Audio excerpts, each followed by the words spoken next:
আল্লাহর প্রতি পূর্ণ ভরসা রাখতে হবে, ইব্রাহিম আলাইহিস সালামের মতো, হাসবি আল্লাহ ওয়া নি'মাল ওয়াকিল, কোনো সমস্যা নেই, আল্লাহ আমার সাথে আছেন, তিনি আমাকে পথ দেখাবেন ইনশাআল্লাহ। মুসা আলাইহিস সালামের মতো, কাল্লা ইন্না রাব্বি মাইয়া সায়াহদিন, তার বাহিনী বলছে, মানে বনু ইসরাইল বলছে, পিছনে ফিরআউনের বাহিনী, সামনে লোহিত সাগর, ইন্না লামুদরাকুন, আমরা ধরা পড়ে গেলাম। তো মুসা আলাইহিস সালাম বলছেন কাল্লা, কখনো নয়। ওই রকম সিচুয়েশনে তিনি বলছেন কাল্লা, কখনো নয়, ইন্না রাব্বি মাইয়া সায়াহদিন, আমার রব আমার সাথে আছেন, তিনি আমাকে পথ দেখাবেন ইনশাআল্লাহ। সেম কথা বলেছেন আমাদের প্রিয় নবী হযরত মুহাম্মদ সাল্লাল্লাহু আলাইহি ওয়াসাল্লাম গারে সওরে। আবু বকর সিদ্দিক বলছেন উপর থেকে তারা আমাদেরকে দেখে ফেলবে, তিনি বলছেন না, লা তাহজান, তুমি দুশ্চিন্তা করো না, ইন্নাল্লাহা মা'ানা, আল্লাহ আমাদের সাথে আছে।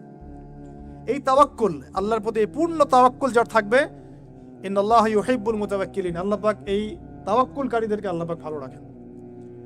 ফালিয়াতাওয়াক্কালিল মুতাওয়াক্কিলুন, আল্লাহর প্রতি ভরসাকারীরা যেন আল্লাহর প্রতি ভরসা রাখে।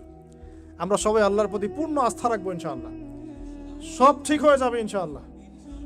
শুধু আমাদেরকে আমাদের ঈমান, আমল, আকীদা, আমাদের মুজাহাদা, ইউনিটি, এই জায়গাগুলো ঠিক করতে হবে। পারবো না ইনশাআল্লাহ? আল্লাহ পাক আপনাদের সবাইকে কবুল করুন, আমিন।